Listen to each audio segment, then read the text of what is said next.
নারদ ঋষি টিউটারশিপ করে সব ছেলেরা সংসার ছেড়ে চলে যাচ্ছে, কেউ আর সংসার করে না। এইসব অবস্থা দেখে দক্ষ প্রজাপতির একটু রাগ হয়েছে। তিনি কি করলেন, নারদ ঋষিকে অভিসম্বাদ দিয়ে বসলেন।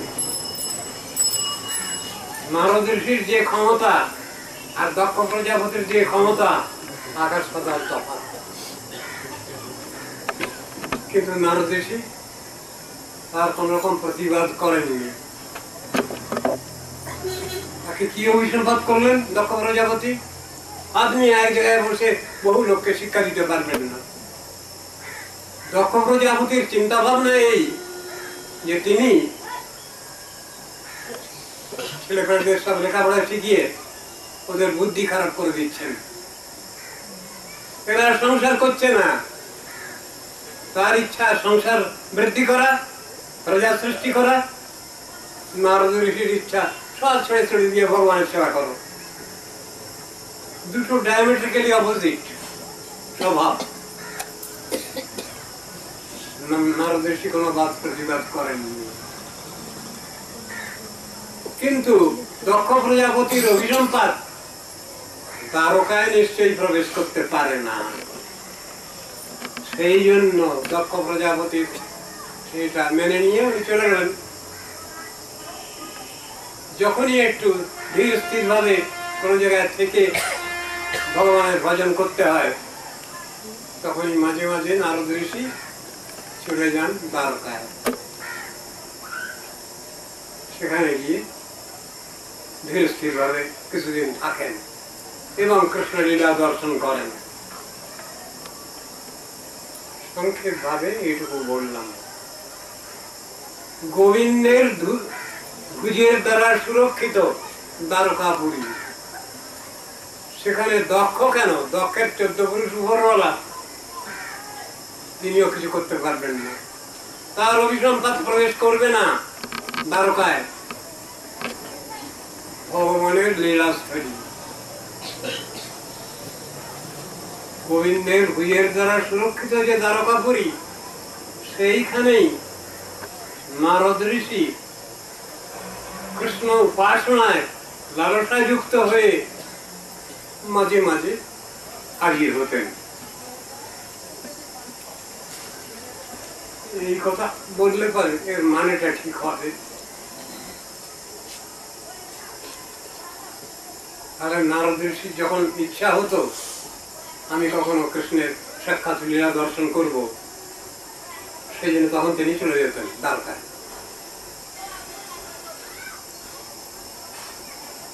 বাইরের কোন রকমের অভিসম্পাদ কোনো কাজে লাগে না। কোন অবৈষ্ণব যদি কোনো বৈষ্ণবকে, বৈষ্ণব শ্রেষ্ঠকে যদি অভিসম্পাদ করেন, কাজে লাগে না। নারদ ঋষিকে অভিসম্পাদ করেছেন বলে নারদ ঋষি দুঃখিত হননি, তিনি খুব আনন্দিত। কেন? তোমার ছেলে পেলেদের লেখাপড়ার শিক্ষার জন্য আমি এখানে আটকে আছি, আমার তো এটা কর্তব্য না। আমার কর্তব্য পৃথিবীর সর্বত্র ভগবানের নাম প্রচার করা। সেই জন্য তিনি খুশি হয়েছেন। এইভাবে মাঝে মাঝে নারদ ঋষি কৃষ্ণ উপাসনার রসাযুক্ত হয়ে দ্বারকাপুরীতে মাঝে মাঝে আসতেন। কোন রাজন ইন্দ্রিয়বান মুকুন্দ চরণাম্বুজম ন ভজেত সর্বতো মৃত্যুম উপাস্য অমরোত্তমই। সুখদেব বলছেন, হে রাজন, সর্বতভাবে মৃত্যুর অধীনতাগ্রস্ত কোন প্রাণী ব্রহ্মাদি দেবেন্দ্রগণের সেবনীয় শ্রীকৃষ্ণ চরণ কমলের আরাধনা না করে থাকেন? তার মানে প্রত্যেকেরই শ্রীকৃষ্ণ ভজন করা উচিত, সেই কথাটা জানাচ্ছেন। কৃষ্ণ ভজিবার তরে সংসারে আইনু, মিছে মায়া বদ্ধ হয়ে বৃক্ষ সম হইনু। এই তো জানাচ্ছেন আমাদের মুনি ঋষিগণ, আমাদের উপরওয়ালা গুরু গোস্বামীগণ। কৃষ্ণ ভজনই আমাদের কর্তব্য, সেই জন্যই আমরা এই সংসারে এসেছি। কিন্তু সেই কৃষ্ণ ভজনটা ভুলে গিয়ে আমরা মায়ার সংসারে থেকে সব ভুলে গেছি, ভগবানকে ভুলে গেছি। এটা খুব বড় রোগ,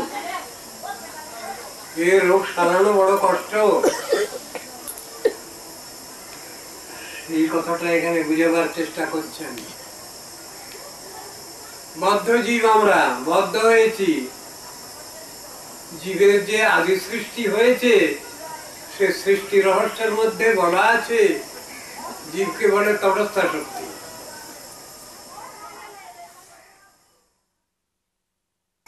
এর মাঝখানে যে ইমাজিনারি লাইন আছে সেইখানে জীবের সৃষ্টি হয়েছে এবং ওইখানেই জীবের পরীক্ষা হয়েছে।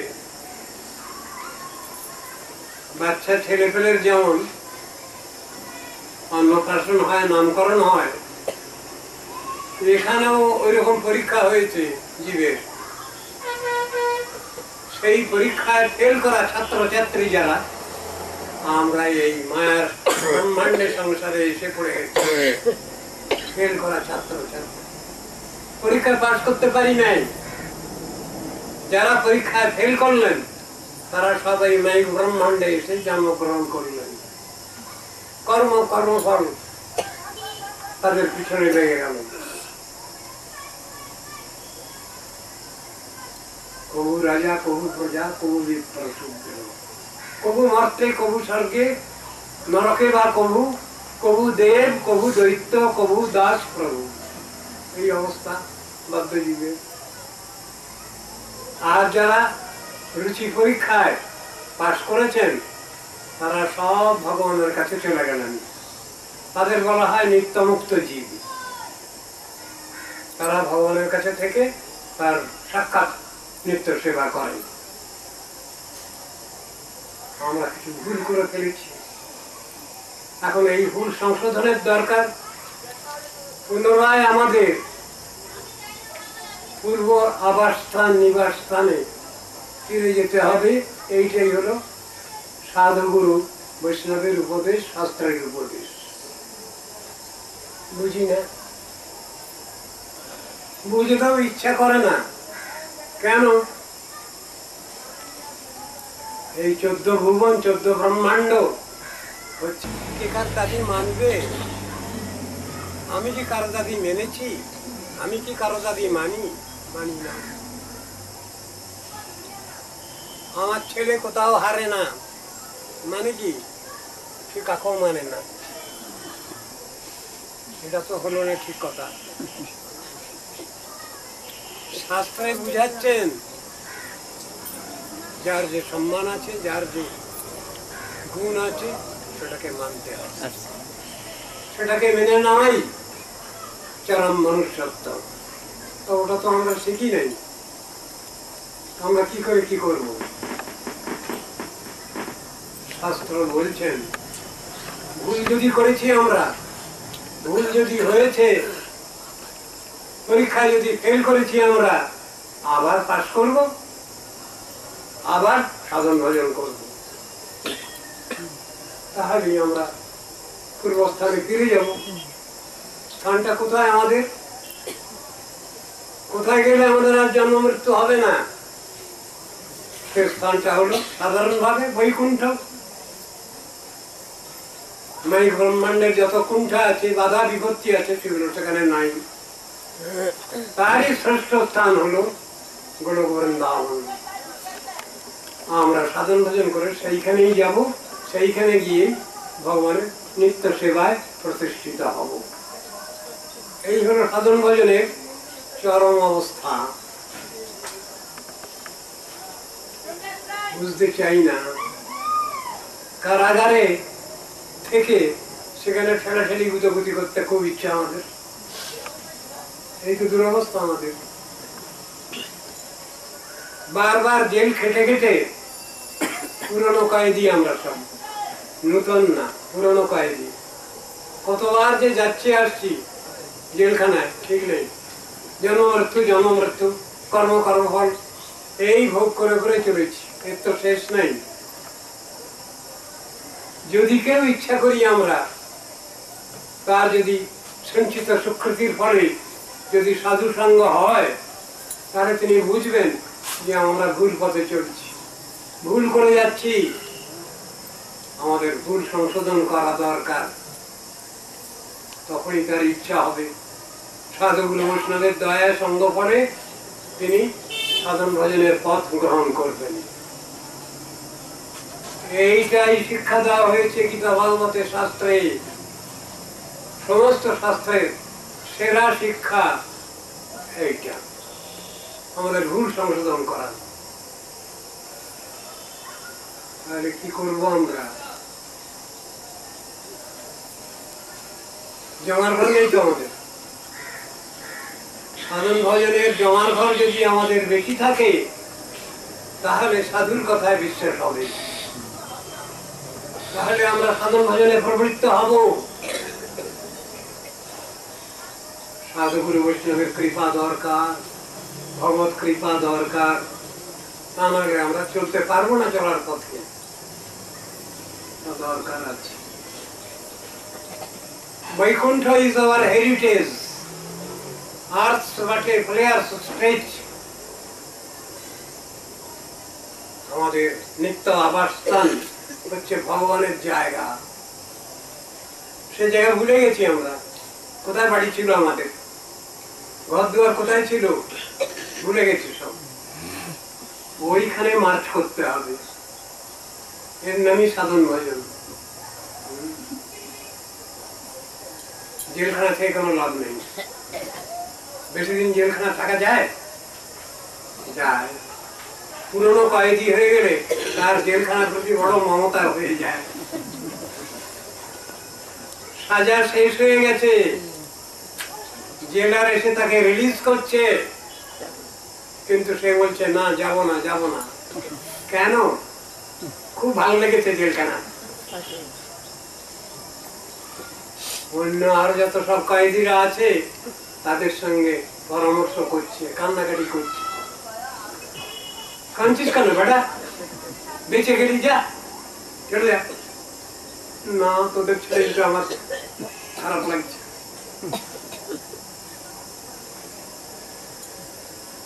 তোদের ছেড়ে দিতে খারাপ লাগছে। বলে তাহলে আবার চলে আসবি? বলে হ্যাঁ, আবার চলে আসবো। কি করে আসবি? আবার গিয়ে ডাকাতি করবো, খুন খারাপি করবো, আবার চলে আসবো। এই হলো আমাদের অবস্থা। আমরা এই মাইক ব্রহ্মাণ্ডে, এই জেলখানায় থাকতে থাকতে আমাদের এরকম অভ্যাস হয়ে গেছে। দুঃখ কষ্ট জ্বালা যন্ত্রণাকে আর দুঃখ কষ্ট জ্বালা যন্ত্রণা মনে হচ্ছে না। যে ভুল করেছি আমরা, সে ভুলটা বুঝতে পারছি না আমরা, সে ভুলটা মেনে নিতে পারছি না আমরা। বারবার শুনলেও শাস্ত্র বারবার বলছেন, সাধুগুরু বৈষ্ণব বারবার বলছেন, বুঝি না। তাই এখানে বলছেন, এমন কে ব্যক্তি আছেন যে নাকি ভগবান শ্রীকৃষ্ণের সাধন ভজন না করেন? সকলেরই করা উচিত, এই কথাটা এখানে বলছেন।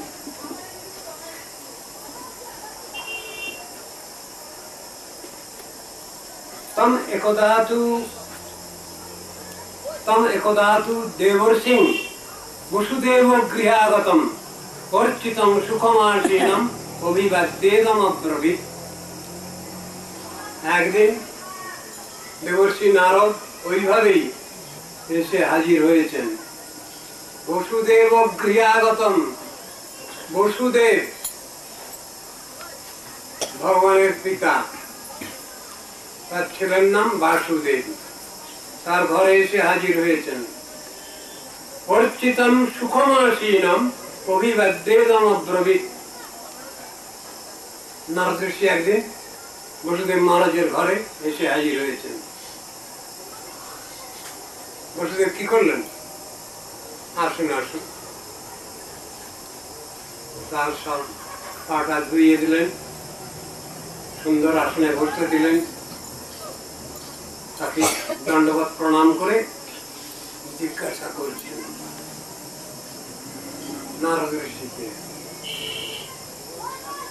কোন আমাদের পরিচিত ব্যক্তি কেউ এলে আমরা ওরকম করি, কিন্তু বসুদেবের যে করণীয় বিশেষ তাৎপর্যপূর্ণ। কার সেবা করতে যাচ্ছেন? নারদ ঋষির সেবা। যে নারদ ঋষি পৃথিবীর সর্বত্র সম্পূজিত অর্চিত, সেই নারদ ঋষির সম্মান জ্ঞাপন করছেন। তাকে কি বলছেন? শ্রী বসুদেব উবাচ ভগবান ভবতু যাত্রা স্বস্তায়ে সর্বদেহিনাম কৃপণান যথা পিতৃর উত্তম শ্লোক বর্তমানম। ভগবান বলে সম্বোধন করেছেন। সৃষ্টি স্থিতি লয়কারী ভগবান নন তিনি, কিন্তু তত্ত্বদর্শী ব্যক্তি নারদ ঋষি। তাকে ভগবান বলে সম্বোধন করা যায়, যেমন করছেন এখানে বসুদেব। তিনি এটিকেটগ্রস্ত, আদব কায়দা তার খুব ভালো জানা আছে। কে? ভগবানের পিতা, দেখে ব্যক্তি নন তিনি, যিনি জগৎকে সব শিক্ষা দিতে পারেন, ডিসিপ্লিন, আইন কানুন সব, তিনি হলেন বসুদেব মহারাজ। কি বলছেন? হে ভগবান, মাতা পিতার আগমন যেমন সন্তানের পক্ষে মঙ্গলকর, ভগবত ভক্তগণের আগমন যেমন কৃপণগণের পক্ষে মঙ্গলকর, সেইরূপ আপনার আগমনও প্রাণী মাত্রেরই মঙ্গলের কারণ হয়ে থাকে। কথাটা কি রকম? বহু দূর দেশে আছে সন্তান, অনেকদিন পরে ঘরে ফিরে এসছে, তাকে দেখলে যেমন ঘরের সকলের আনন্দ হয়, বসুদেব নারদ ঋষিকে দর্শন করে ওই রকম বলছেন। আবার কি বলছেন? ভগবত ভক্তগণের আগমন যেমন গৃহস্থগণের পক্ষে মঙ্গলকর, তেমনি গৃহস্থগণ মানে কে? কৃপণ বলছেন তো ভাষায়, গৃহস্থগণ সবই কৃপণ। আপনারা কৃপণগণের যা মানে সে অর্থ এখানে করবেন না। এখানে কৃপণ শব্দের পৃথক অর্থ আছে। ভগবত ভক্তের গণের আগমন যেমন কৃপণগণ গৃহস্থের পক্ষে মঙ্গলকর, সেইরূপ আপনার আগমনও প্রাণী মাত্রেরই মঙ্গলের কারণ। বসুদেব মহারাজ বলছেন কথাটা। কিন্তু মিথ্যা কথা বলছেন না, বাজে কথা বলছেন না। ইউনিভার্সাল ট্রুথ, অ্যাক্সিওমেটিক ট্রুথ, সেই কথাই বলছেন বসুদেব। কি বলছেন? কৃপণগণের পক্ষে গৃহস্থগণ কি কৃপণ? না, কৃপণ আর ব্রাহ্মণ দুটো শব্দ। কৃপণ মানে কি? সাধারণ ভাবে আমরা যেটুকু জানি, জেনে রেখেছি, কৃপণ মানে যার প্রচুর অর্থ সম্পত্তি আছে, যিনি নিজেও খান না অপরকেও দেন না, সেই লোককে কৃপণ বলে। এখানে কিন্তু কৃপণ শব্দের সে মানে নয়। কৃপণ মানে আত্মকল্যাণ যিনি জানেন নাই, বোঝেন নাই, তিনি কৃপণ। তত্ত্বদর্শন যিনি শেখেননি, বোঝেননি, তাকে বলে কৃপণ। এই অর্থ করেছেন এখানে। বেদে বেদান্তে উপনিষদে মানেটা ওই রকম করা আছে। যাজ্ঞবল্ক্য ঋষি,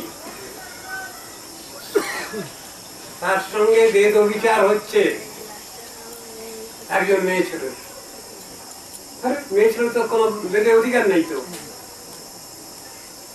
মেয়ে ছেলে তো কোনো বেদে অধিকার থাকে না। এখানে বেদ বিচার করছেন। হ্যাঁ, নাম কি তার? যাজ্ঞবল্ক্য ঋষি কার সঙ্গে বিচার করছেন? গার্গী। গর্গ ঋষির কন্যার নামও গার্গী। আর এখানে গার্গী আর একজন বৈদিক বিদুষী মহিলা। বেদ পাঠ করতে গেলে গার্গীর কাছে পড়তে হবে, তবে বেদ পাঠ সফল হবে। তাহলে কেন আপনারা সব ঝগড়া বিবাদ করছেন সংসারে সমাজে? ঠেলাঠেলি কেন? মেয়ে ছেলেদের দেশ পাঠে অধিকার নাই, এ কথা কে বলছেন? এই তো ভাগবতী বলছেন আছে অধিকার। তার মানে বিচার করছেন কি করে? সবাই বিচার করছেন যজ্ঞমঠ ঋষির সঙ্গে। আরে সব মেয়ে ছেলে নয়, সব বেটা ছেলে যেমন তারা যেমন ঈশ্বর ভজন করেন না, কৃষ্ণ ভজন করেন না, ওই রকম সব মেয়ে ছেলেও ভজন করবার সুযোগ পায় না। এই কথাই বলছেন। কারো কারো অধিকার আছে, যদি কারো অধিকার আছে তাহলেই তো হয়ে গেল। তাহলে অধিকার নাই বা ভগবান দেননি এ কথা আসবে কেন, আসছে কেন? তর্কের কথা এগুলো, বাজে কথা। মনীষীগণ পরম উদার, আমাদের উপরওয়ালা যারা পরম উদার, তারা কারো অধিকার হরণ করেননি। নিষেধনামা ওখানে জারি হয়নি। যিনি বা যারা কৃষ্ণ ভজন করবেন না তাদের পক্ষে একটা কথা আছে, আর যারা কৃষ্ণ ভজন করবেন, হরি ভজন করবেন, তাদের সব ব্যবস্থাই দেওয়া আছে, বাধা নেই, নিষেধ নেই। ভগবানের বিচারের কথাটা বুঝতে হবে, শাস্ত্রের বিচার কথাটা বুঝতে হবে, ঋষিগণের বিচারের কথা বুঝতে হবে আমাদের। আমরা তো বর্তমানে ভুল নিয়েই আছি, ভুলটা ধরবার জন্য আছি, কিন্তু আমরা যে ভুলের মধ্যে চলছি সে ভুলের কিছুই বুঝতে পারি না। আমরা অন্য কেউ ধরিয়ে দিলেও বুঝতে চাই না, এমনই দুর্ভাগা আমরা, হতভাগা আমরা, রেচেট ফেলা। তো আমাদের কি হবে? বসুদেবের কথা অনুসারে দেখা যাচ্ছে সাধারণ গৃহস্থ যারা, তারা তো সত্যি ভগবান ভজন সাধন কিছু বোঝেন না। কিসে আমার কল্যাণ হবে সে কথা তারা জানেন না। সেখানেই তাদের এই বিশেষণ দিয়েছেন কৃপণ। আর যারা বুঝবার চেষ্টা করছেন, যারা বুঝতে পারছেন, আরো আগ্রহ প্রকাশ করছেন, তারা হচ্ছেন ব্রাহ্মণ। তাহলে ব্রাহ্মণ কে? এ কথার উত্তরটা ওই রকম আছে। তত্ত্ববিদ পণ্ডিত যিনি, তিনি হলেন ব্রাহ্মণ। ব্রহ্ম জানাতি ইতি ব্রাহ্মণ, শাস্ত্রে রয়েছে। পরব্রহ্ম ভগবানকে যিনি যারা জানতে পারছেন তারা হচ্ছেন ব্রাহ্মণ। মাতুর অগ্রেধি জননম, মাতৃকুক্ষিতে মাতৃগর্ভ থেকে জন্ম হচ্ছে, এই হলো ব্রাহ্মণের প্রথম জন্ম। দ্বিতীয় জন্ম কি? দ্বিতীয় মন জীবন নামে। তার যখন উপনয়ন সংস্কার হচ্ছে তখন তার দ্বিতীয় জন্ম হলো। তৃতীয় যোগ্য দীক্ষায়াম, তৃতীয় জন্ম তার কি হয়? দুটো জন্ম তো পাখিরও হয় না? আন্ডা ডিম, তার থেকে আবার জন্ম, তার দুটো জন্ম হলো পাখি। তার পাখিরা ব্রাহ্মণ? তা নয়। ব্রাহ্মণের জন্ম, দ্বিতীয় জন্ম উপনয়ন সংস্কার। তৃতীয় জন্ম যখন তিনি বিষ্ণু মন্ত্রে কৃষ্ণ মন্ত্রে দীক্ষিত হন তখন তার তৃতীয় জন্ম হয়। ব্রহ্ম জানাতি ইতি ব্রাহ্মণ, সাধন ভজন করে তিনি পরব্রহ্ম ভগবানকে যিনি জানতে পারেন, বুঝতে পারেন, তিনি হলেন ব্রাহ্মণ। তাহলে ব্রাহ্মণের যদি এমন বিশেষণ থাকে এটাকে মেনে নিতে হয়। শাস্ত্রের কথা, এটা মেনে নিতে হবে। Axiomatic truth, universal truth, absolute truth একে বলে, মেনে নিতে হবে।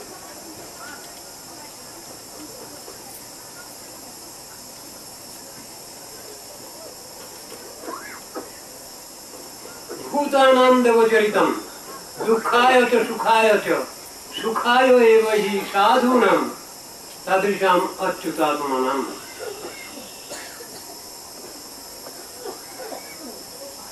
এখানে এই শ্লোকেতে দেবতাগণ বড় না সাধুগণ বড়, কম্পেয়ার এন্ড কন্ট্রাস্ট করছেন, কে প্রধান কে বড়।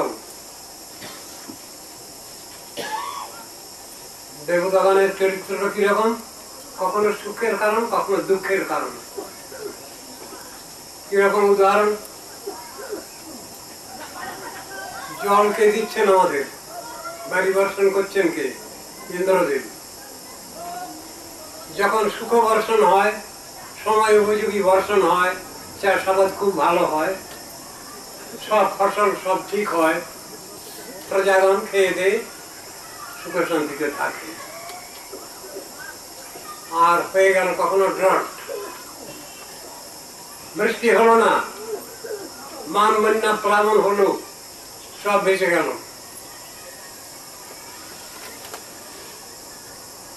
এক রকমের কষ্ট সংসারে। বজ্রাঘাত এক রকমের কষ্ট। সংসারে যত রকম কষ্ট আমরা পাই এ সংসারে, তাকে তিন ভাগে ভাগ করা হলো। আধ্যাত্মিক তাপ, আদি দৈবিক তাপ, আদি ভৌতিক তাপ। এই থ্রি কাইন্ডস অফ কনফ্লিকশন। সংসারে এই কষ্ট আমাদের সব সময়ের জন্য আছে। যত রকমের মানসিক অশান্তি আমাদের সংসারে, সবই আধ্যাত্মিক তাপের মধ্যে। জন্ম মৃত্যু যারা ব্যাধি, সব আধ্যাত্মিক তাপের মধ্যে। প্রাণী জগৎ থেকে যে কষ্টগুলো পাই আমরা এই সংসারে, আদি ভৌতিক তাপ। সাপে কাটলো, কুত্তায় কামড়ালো, শিয়ালে কামড়ালো, প্রাণী জগৎ থেকে কষ্ট।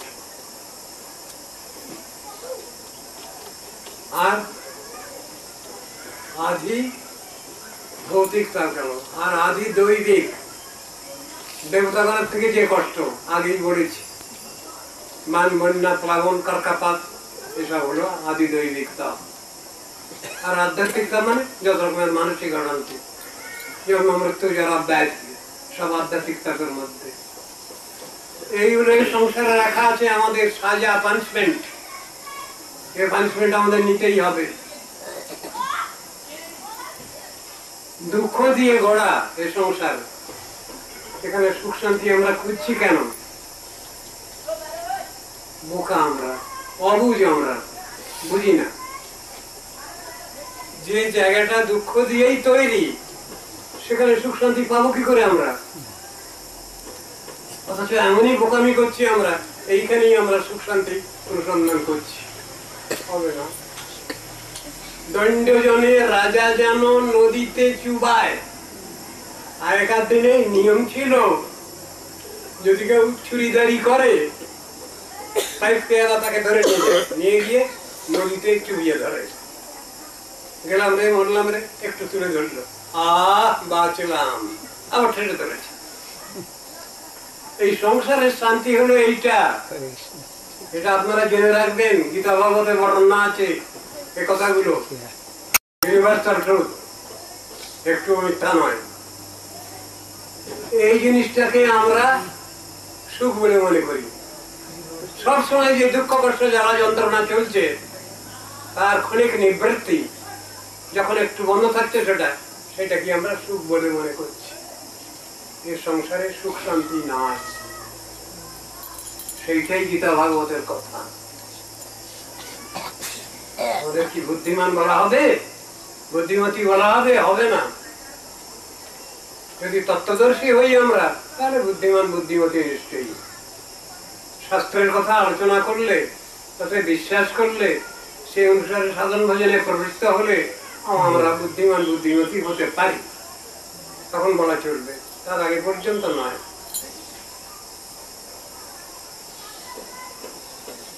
সুখায় এব হি সাধুনাম তাদৃশাম অচ্যুতাত্মনাম। তাহলে দেবতাগণের চরিত্রে দেখা যাচ্ছে কখনো একটু সুখ শান্তি তাৎকালিক, আর সবসময় দুঃখ আর দুঃখ। সুখায় এব হি সাধূনাম তাদৃশাম অচ্যুতাত্মনাম। সাধু সন্ত যারা, তাদের কি ব্যাপারটা, তাদের জীবনটা, তাদের আচরণটা সবসময় মানুষের সুখের কারণ, শান্তির কারণ, সেইটা ব্যাখ্যা করছেন। তাহলে কিভাবে চলবো আমরা? দেবতাগণের আরাধনা করব না সাধু সজ্জনগণের আরাধনা করব? শাস্ত্র বললেন দেবতাদের আরাধনা করলে লাভ নেই। কেন? ওরা মাইনে পান। দেবতারা মাইনে পান? হ্যাঁ, মাইনে পান। সাধুরা মাইনে পান না? সাধুরা মাইনে পান না। সাধুদের মাইনের দরকার হয় না। কেন? তাহলে সাধুরা কি খাবেন? তার তো ঘরের লোক, ভগবানের খাস কামরার লোক, ঘরের লোক, তাদেরই বলা হয় সাধু সন্ত। তাদের তো ওই প্রচেষ্টার দরকার নেই, তাদের তো মালিক রয়েছেন স্বয়ং উপরওয়ালা। আমরা সেই মালিককে ভুলে গেছি বর্তমানে, ওই কৃষ্ণ ভজন ভুলে গেছি, মালিককে ভুলে গেছি। খাস কামরার লোক তারা, তাদের চিন্তা ভাবনা নাই। ব্রহ্মচারী এসেছেন মঠ মন্দিরে, এসে আবার ভবিষ্যৎ চিন্তা করছে, তাই তো আমার তো কেউ নাই। তোমার তো গুরু বৈষ্ণব আছেন, ভগবান আছেন, বুঝতে পারছেন সে, কিন্তু সে চেষ্টা করে দেখি কিছু জমাই, কিছু টাকা পয়সা জমাই, ভবিষ্যতের জন্য রাখি। হবে না, তার গুরু করিয়ে বা শোনো না, সে আবার নিজের জন্য আলাদা করে কিছু গুছাচ্ছে। খারাপ কথা। তাহলে তার ভগবানে বিশ্বাস নেই, গুরু বৈষ্ণবে বিশ্বাস নেই। বিশ্বম্বর ভগবান যিনি অনন্ত বিশ্বকে খাওয়াচ্ছেন পড়াচ্ছেন, তাকে বিশ্বাস নেই। জগন্নাথ ভগবান জগৎকে পালন পোষণ করছেন, তাকে বিশ্বাস নেই। হবে না, তার গুরু করিয়ে বাস হলো না। শাস্ত্রে এইরকম ভাবে সুন্দর ভাবে উদাহরণ দিয়ে দিয়ে বুঝিয়েছেন আমরা যেন ভগবানকে বিশ্বাস করি, তারপরে যেন নির্ভর করতে পারি, তাকে কোনো মতেই সন্দেহ করা চলবে না। সেই ভগবান আমাদের খাওয়াচ্ছেন পড়াচ্ছেন কিনা, এই অবিশ্বাস আমাদের একেবারে তলিয়ে দেবে। এই বিশ্বাসটাই হলো সাধন ভোজন। এটা বুঝতে হবে। নোটিশ পড়ে গেছে, আজকে এই পর্যন্ত থাক। আবার কালকে যদি বেঁচে থাকি আমি রাত্রে, কালকে আবার সকালবেলা আপনাদের সঙ্গে কথা বলা যাবে। আজকে তো আর হলো না। সকালে একটা প্রশ্ন রেখেছিল না? সকালে কি প্রশ্ন? দাসবাবু কি প্রশ্নটা? কি নাম সম্পর্কে, হরিনাম সম্পর্কে, হরিনাম সম্পর্কে। হ্যাঁ, হরিনাম সম্পর্কে কি প্রশ্ন? আমি কি উত্তর দেবো তার? শাস্ত্রে বলছেন যদি সাধু সঙ্গ করো, যদি সদ্ভাব তোমার থাকে, যদি শাস্ত্র গ্রন্থ পড়ো, সব জায়গায় একই কথা লেখা আছে, নন্দিনা আর নাই কিছু 14 ভুবন মাঝে। ওই তো একই উত্তর তো, নাম নাম নাম, অ্যাবসলিউট নেম, দি ডিভাইন নেম, এছাড়া তো কোনো নাই কিছু। শাস্ত্র তো ওই উত্তরই দেওয়া আছে, কৃষ্ণ নাম ভজ জীব আর সব মিছে, পড়াইতে পথ নাই জম আছে পিছে। সাধু সঙ্গে কৃষ্ণ নাম এই মাত্র চাই, সংসার জিনিতে আর কোন বস্তু নাই। দেহর সংসারে পড়িয়া মানব না পায় দুঃখের শেষ, সাধু সঙ্গ করি ওই ভজে যদি তবে অন্ত হয় ক্লেশ। তাহলে সব ক্লেশ দুঃখ জ্বালা যন্ত্রণা সব চলে যাবে। এই হলো উত্তর। আর সংক্ষেপ ভাবে এই উত্তর। আর হরে কৃষ্ণ।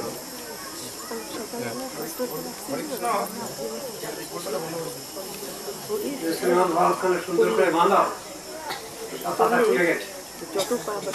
বসুন, কেউ উঠবেন না। বসুন বসুন, কেউ উঠবেন না।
शुभ गुरु पात्मोत्मेर शुभागमन की जय। नित्य लीला प्रविष्टम जगत गुरु सुल भक्ति सिद्ध प्रज्ञान केशव गोस्वामी महाराज की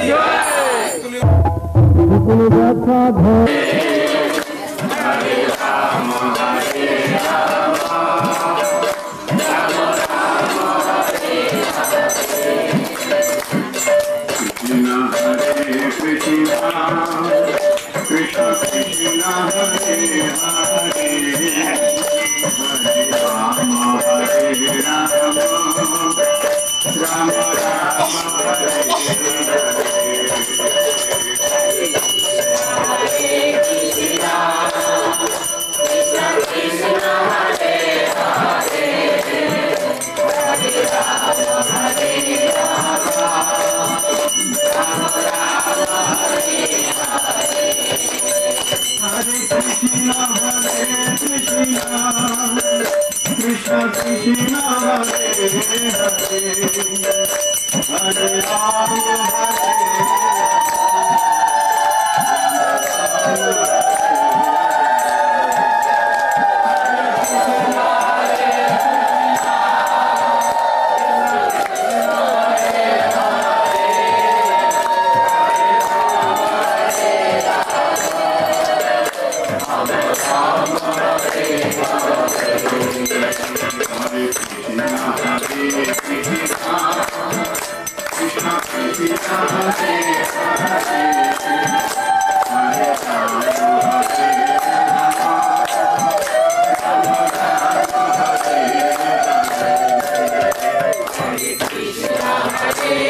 সকলে বসুন। আমাদের ঠাকুরের আরতি হবে, আরতির পরে আমার ভাগবত পাঠ হবেন। পূজ্যপাদ ভক্তিবেদান্ত জনার্দন মহারাজ।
ज्ञानाञ्जनशलाकया चक्षुरुन्मिलितं येन तस्मै श्रीगुरवे नमः। मूकं करोति वाचालं यत्कृपातमहं वन्दे श्रीगुरुन् दिनकरम्। नमो महावदन्याय कृष्णप्रेमप्रदायते कृष्णाय कृष्णचैतन्य नाम्ने गौरत्वे नमः। हे कृष्ण करुणा सिंधु दीनबन्धु जगत्पते गोपीश गोपिका कांत राधाकांत नमस्ते। सप्त कांचन गौरंगी राधे वृंदावनेश्वरी वृषभानुसुते देवी प्रणमामि हरिप्रिये। वृन्दायै तुलसीदेव्यै प्रियायै केशवस्य च कृष्ण भक्ति प्रदे देवी सत्यवत्यै नमो नमः। नारायणं नमस्कृत्य नरं चैव नरोत्तमं देवीं सरस्वतीं व्यासं ततो जयमुदीरये। तमादिदेवं करुणानिधानं तमानवर्णं सुवितावतारम् अपार संसार समुद्र सेतुं भजामहे भागवतस्वरूपम्। मञ्चाकल्पतरुभ्यश्च कृपा सिन्धुभ्यैव च पतितानां पावनेभ्यो वैष्णवेभ्यो नमो नमः। श्रीकृष्ण चैतन्य प्रभु नित्यानंद श्री अद्वैत गदाधर शिवासादि गौर भक्तवृंद। हरे कृष्ण कृष्ण कृष्ण हरे हरे हरे राम राम राम हरे हरे। श्रीमद् भागवत एकादश स्कंध द्वितीय अध्याय आलोचना आरम्भ करेছি।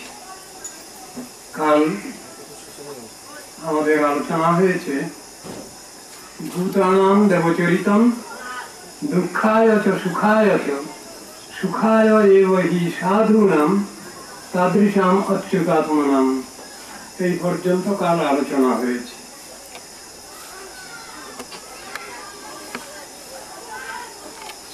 দেবতাগণের সঙ্গে সাধু মহাত্মাদের তুলনামূলক আলোচনা এখানে আছে। দেবতাগণ বড় না সাধু সন্তগণ বড়? তাতে বলা হলো সাধু সন্তগণই বড় দেবতাগণের থেকে। শুনলে অবাক হবেন না আপনারা। আমাদের যেসব কথা শোনা অভ্যেস আছে তার উল্টো কথা এখানে প্রায়।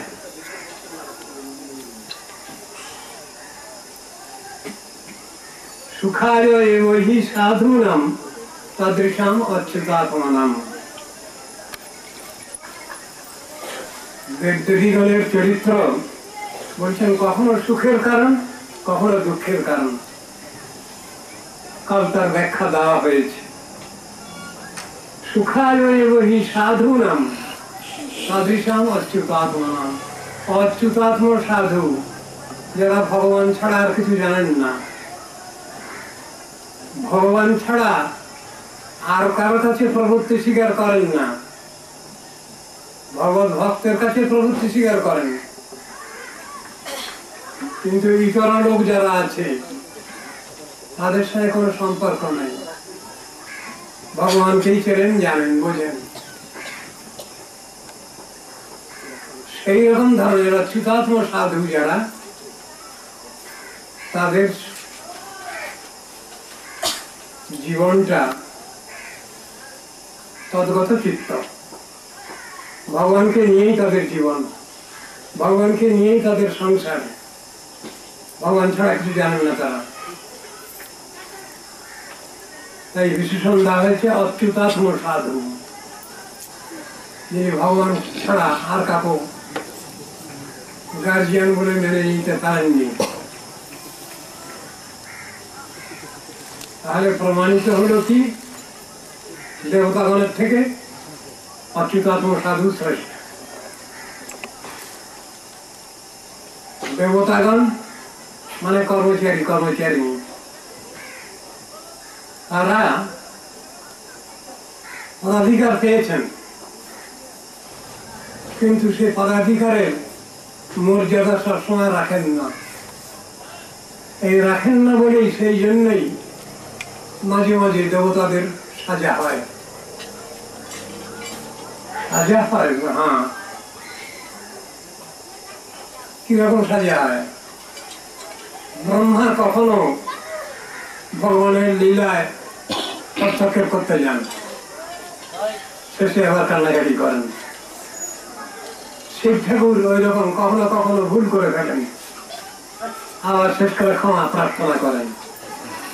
ইন্দ্রদেব তিনি ভগবানের লীলা বুঝতে না পেরে ভগবানের লীলা ব্যাঘাত করলেন, সমস্ত গোকুলকে ভাসিয়ে দেবেন এই মতলব করলেন।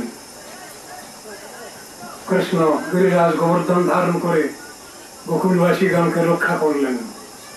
এসব কথা আছে। শেষ করে আবার ক্ষমাও চেয়েছেন। আবার প্রথম মুখে তো ক্ষমা চাননি। এই জাতীয় ভুল ভ্রান্তি হয় দেবতাদের। কোন বিশেষ ব্রহ্মা, কোন বিশেষ শিব ঠাকুর, কোন বিশেষ ইন্দ্রদেব, এরা ভগবানের কৃপা পেয়েছেন। আপনারা মনে করবেন না যে একজন ব্রহ্মা আর একজন শিব ঠাকুর আর একজন ইন্দ্রদেব, তা নয়। অনন্ত কোটি বিশ্ব ব্রহ্মাণ্ড। তাহলে অফিসার কত লাগবে? অনন্ত কোটি অফিসার লাগে সেগুলো রক্ষার জন্য। ভগবত কৃপা পেয়েছেন কোন বিশেষ ব্রহ্মা, চতুর্মুখ ব্রহ্মা ভগবানের সাক্ষাৎ কৃপা পেয়েছেন। কোন বিশেষ শিব ঠাকুর তিনি ভগবানের কৃপা পেয়েছেন। কোন বিশেষ ইন্দ্র তিনি ভগবানের কৃপা পেয়েছেন। সকলের পাননি।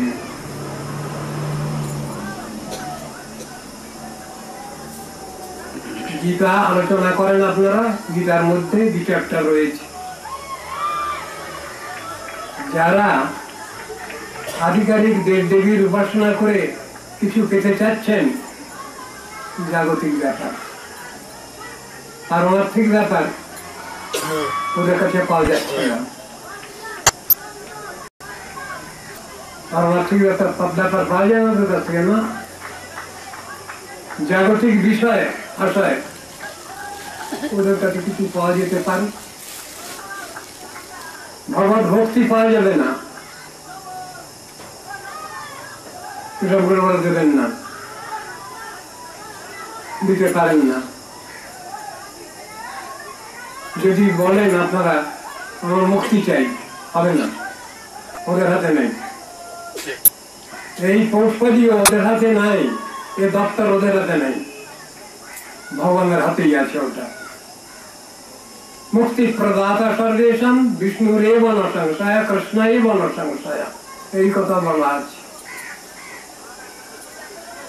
কামৈস্তৈস্তৈরিত জ্ঞানা প্রপদ্যন্তে অন্য দেবতা তং তং নিয়মাবস্থায় প্রকৃত্যা নিয়তাশয়া, গীতা বলছেন। কামনা বাসনার দ্বারা প্রপীড়িত হয়ে মানুষ সব আধিকারিক দেব দেবীর শরণাপন্ন হয়। বোঝেন না তারা কি জিনিস চাইতে হবে। দেবতাদের কাছেও যদি চাইতে হয় তা কি চাইতে হবে, ভগবানের কাছে যদি চাইতে হয় কিছু কি চাইতে হবে জানি না আমরা, শাস্ত্র শিখিয়েছেন শ্রদ্ধা ভক্তি চাইতে হবে। মুক্তি যদি চাইতে হয় ভগবানের কাছে চাইতে হবে। দেব দেবীরা মুক্তি দিতে পারেন না, পারেননি। যদি দেব দেবীদের কাছে যদি আমরা মুক্তি চাই, মুক্তি দেবেন পারবেন না, ঠেকিয়ে দেবেন উপরওয়ালার কাছে। উপরওয়ালা করি ভগবান স্বয়ং। এখানে তাই বলছেন দেবতাদের যে আচরণ, তারা যেমন পূজা পাবেন কাজটা সেরকম করবেন। 4 লাখ পুজো দিলাম দেবতাকে, ক লাখ টাকা চাই আমি, 4 লাখ টাকা অন্তত হবে না, হয় না, পারবেন না, ক্ষমতা নেই।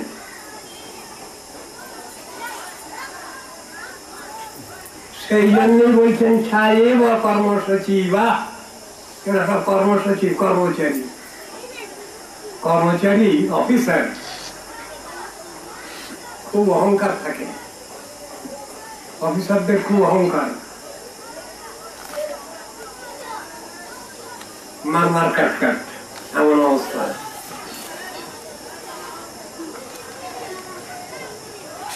ভগবানের কাছে ওসব নেই। শান্তশিষ্ট ব্যক্তি, দুনিয়ার কোন বস্তু চান না তিনি, কেবল ভগবানের কৃপা চান, এমন ব্যক্তি তাদের ভগবান কৃপা করেন, দয়া করেন।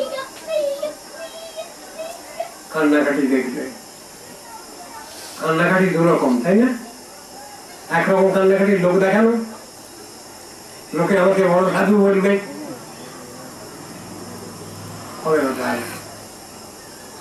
পড়াটা দিতে হবে গার্জিয়ানের কাছে, দুনিয়ার লোকের কাছে পড়া দিলে কোনো লাভ হবে না।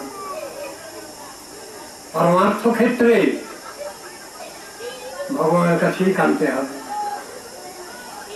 গুরু বৈষ্ণবের কাছেই কানতে হবে, তাহলে কিছু ব্যবস্থা হবে। আর্থিক জগতে, লৌকিক ব্যবহারিক জগতে কিছু হতে পারে, কিন্তু আমি যদি ভগবত ভক্তি লাভ করতে চাই, মুক্তি লাভ করতে চাই, প্রেম ভক্তি লাভ করতে চাই, হবে না। ভগবান ছাড়া কোনো উপায় নেই। মূল মালিকের কাছে যেতে হবে, মূল মালিকের কাছে শরণাগত হতে হবে, আত্মসমর্পণ করতে হবে, তাহলে আমার কিছু হবে। ভজন্তি যে যথা দেবান দেবা অপি তথৈবতান ছায়েব কর্মসূচি বা সাধব দিনবৎসলা।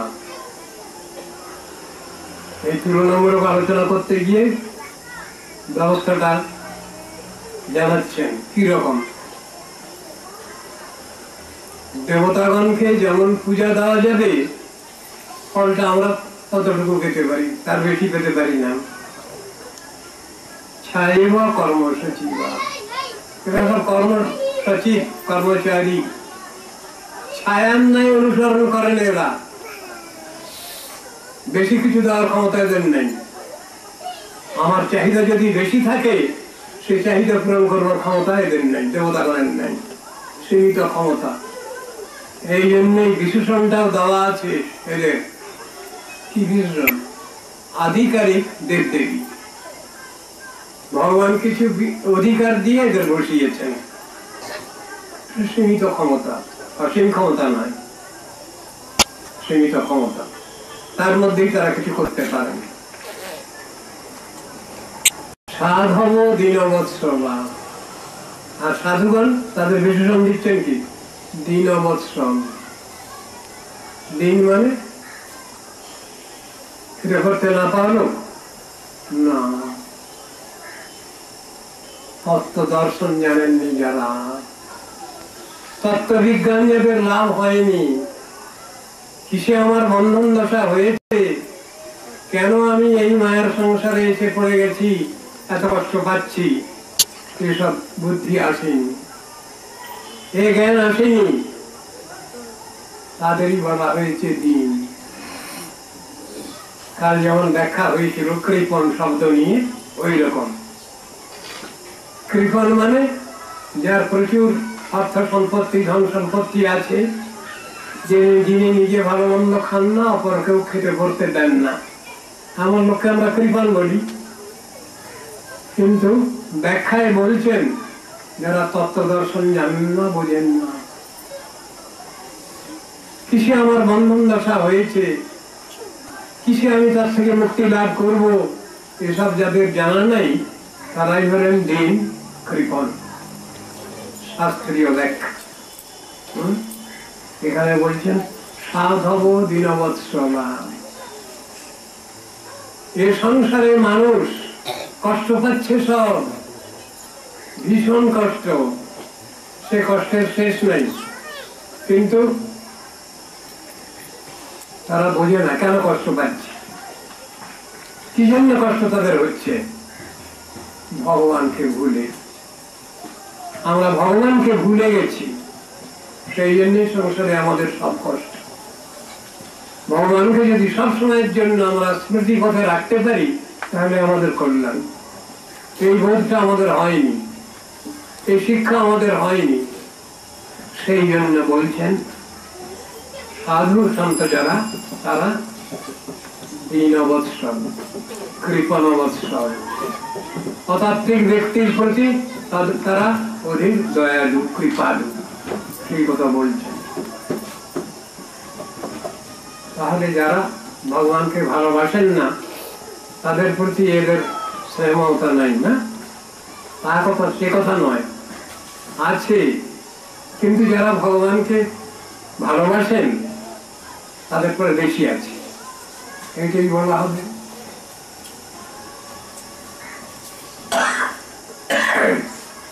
চৈতন্য মহাপ্রভু যখন দক্ষিণ বিজয় করছেন, দক্ষিণ দেশে এক ভক্তের সঙ্গে সাক্ষাৎ হয়েছে তার। সর্বদায় তার কুষ্ঠ ব্যাধি, কুষ্ঠী বাসুদেব বিপ্র তার নাম। মহাপ্রভুর সঙ্গে সাক্ষাৎ হওয়াতে তিনি চৈতন্য মহাপ্রভুকে বলছেন, প্রভু আপনি আমায় কৃপা করুন। মহাপ্রভু তাকে আলিঙ্গন করতে যাচ্ছেন, ছুঁয়ে না, ছুঁয়ে না প্রভু, আমায় ছুঁয়ে না, আমি অস্পৃশ্য অধম। মহাপ্রভু বললেন, কেন তোমরা ছুঁলে কি হবে, তুমি তো আমার ছেলে। তা ছেলে যদি অসুখ বিসুখ করে, তাহলে মা বাপ তাকে দেখে না, কোলে নেয় না, আদর করে না। প্রভু আমি বেশ আছি, ভালো আছি, আমার যদি এগুলো সব ছেড়ে যায় তাহলে আমি অহংকারী হয়ে পড়বো, দাম্ভিক হয়ে পড়বো, তোমাকে ভুলে যাব। এটা আছে, রেশ আছে। তিনি প্রার্থনা করলেন চৈতন্য মহাপ্রভুর কাছে, প্রভু এই জগৎ জীব সব কষ্ট পাচ্ছে, এরা এই সংসারে তার জ্বালায় জর্জরিত হচ্ছে, আধ্যাত্মিক আদি ভৌতিক আদি দৈবিক জ্বালায় জর্জরিত হচ্ছে এরা। প্রভু এদের যত কিছু খারাপ আছে সব আমাকে দিয়ে দাও, আমি এদের সব পাপ তাপ সব নিয়ে আমি কন্ট্রাক্ট করে নরকে যেতে চাই। এরা সবাই হরিভজন করুক, ভগবানকে ডাকুক। কেমন প্রার্থনা! ঠিক এইরকম প্রার্থনা একজন সাধুর। আমরা বুঝতে পারি না সাধুগণের স্নেহ মমতা, গুরু বৈষ্ণবগণের স্নেহ মমতা আমরা বুঝতে পারি না। জীবের দুঃখ নইময়ী করি নরক ভোগ, সচরণ অমৃত দিয়া প্রভু ঘুচাও এদের ভবরোগ। ভবরোগ মানে কি? রোগ দুটো, দু রকমের, ইহরোগ আর ভবরোগ। ভবরোগ মানে জন্ম মৃত্যু যারা ব্যাধির দ্বারা যারা আক্রান্ত, ভবরোগ।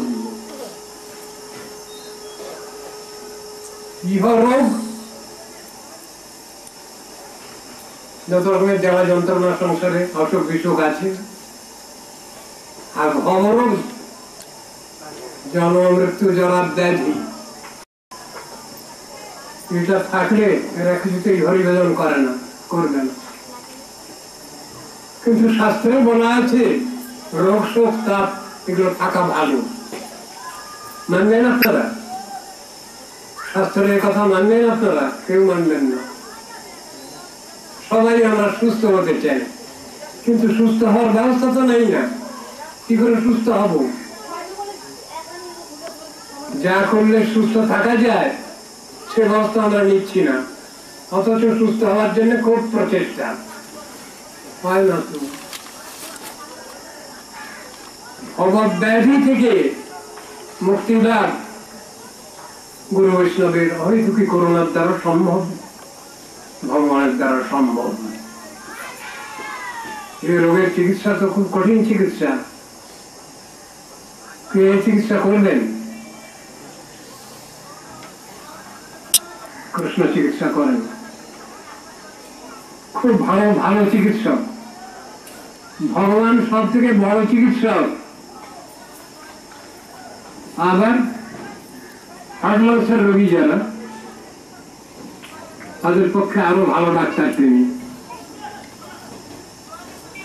আমরা সংসারে যত ব্যক্তি আছি অধিকাংশই সব হার্ট লাংসের রোগী। ওর চিকিৎসা ভগবান খুব ভালো জানেন। আছে কোথাও লেখা আছে? আছে তো, হৃদয় পীড়িত যায় কৃষ্ণ চিকিৎসকতা, ভবরোগ নাশিতে চতুর। কৃষ্ণ নিজেই যেমন সুচিকিৎসক, সদ্বৈদ্য, তার অত্যন্ত আপনজন নিজজন তারাও চিকিৎসক। সে চিকিৎসা ভগবানের কাছ থেকেই তারা শিখেছেন। তাহলে স্বর্ণাপন্ন কার হব? এই সংসারে সবসময় তো দুঃখ কষ্ট জ্বালা যন্ত্রণা আছে, বিপদ আপদ আছে। তার হাত থেকে রেহাই পেতে গেলে ভগবানকে ডাকতে হবে। অসুখ সারাবার জন্য নিশ্চয়ই নয়, কৃপা করবার জন্য। আমি ভগবানকে ডাকি কেন? আমার অসুখ বিসুখ জ্বালা যন্ত্রণা সব চলে যাক, এই জন্য। হলো না, ভগবানের সেবা হলো না, ভগবানকে খাটিয়ে গেলাম আমি। এটা নিষেধ আছে? হ্যাঁ, শাস্ত্রে নিষেধ আছে। ভগবানকে খাটিয়ে নেওয়া যাবে না। অপরাধের মধ্যে পড়ে গেলাম, নাম অপরাধ, হরিনাম করতে পারবো না আমি ঠিক মতো, এই অপরাধ নিয়ে থাকলে, ভগবানকে খাটিয়ে নেওয়া বুদ্ধি যদি থাকে আমার, ভগবানকে বললাম মা বাপ, কিন্তু বুদ্ধি আছে দুষ্ট বুদ্ধি। কি দুষ্ট বুদ্ধি? ভগবান তুমি আমার জন্য খাটো। এই জগতে পিতামাতা সব থেকে বড় চাকর চাকরানি, আপনারা বোঝেন সবাই। এত বড় চাকর চাকরানি আর কেউ নেই জগতে মা বাপের থেকে। কিন্তু ভগবানকে যখন বলি মা বাপ, তখন ভগবানকেও খাটিয়ে নেওয়ার বুদ্ধি আমাদের ভিতরে থাকে। শাস্ত্র বললেন তাহলে তোমার কিছু হবে না। তোমার বুদ্ধি যদি ভগবানকে খাটিয়ে নেওয়া বুদ্ধি হয়, তাহলে তোমার বুদ্ধি শুদ্ধ নয়, অশুদ্ধ বুদ্ধি হবে না। তা ভগবানের সেবা করতে হবে, সেই কথাই শাস্ত্রে বলা আছে। তাকে খাটিয়ে নেওয়া চলবে না, তাকে স্নেহ মমতা দিয়ে লালন পালন করতে হবে, এই কথাই তো বলা আছে। ভগবানকে খাটিয়ে নিয়ে আমি সুস্থ হব, হবে না, ওটাকে সেবা বলে না। এর কথাগুলো বলা আছে। ছায়া বা কর্মসূচি বা ছায়ার ন্যায় অনুসরণ করেন কর্মসূচি দেব দেবীরা, যে ফলটুকু দেবেন আমাকে, আমার কাছ থেকে যতটুকু পাবেন সেই বুঝে দেবেন, সেই হিসেবের মধ্যে, তার বাইরে নয়। সাধব দীনবৎসর। কিন্তু সাধুগুরু বৈষ্ণবের সঙ্গে ওই সম্পর্ক নয়, তারা অনেক কিছু দিয়ে দিতে পারেন।